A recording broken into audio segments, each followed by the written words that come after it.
Drama cinta segitiga antara Wardah Bawa, Insanul Fahmi dan Inara Rusli kian menjadi sorotan.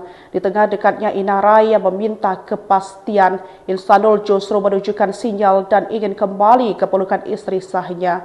Saking inginnya berdamai, Insanul pun disebut-sebut siap melakukan aksi ekstrim di hadapan wanita yang telah mendampinginya selama 7 tahun tersebut. Insanul Fahmi merendahkan diri untuk bisa ketemu Bawa, mau bersujud bahkan juga meminta maaf kepada Bawa. Itu informasinya ya, ujar Tommy saat ditemui di Mabes Polri Jakarta Selatan pada Kamis 8 Januari 2026. Saat dikonfirmasi, Insanul tidak membantah niatan tersebut. Baginya bersujud adalah bentuk permohonan terdalam seorang suami kepada istri yang masih sangat ia cintai.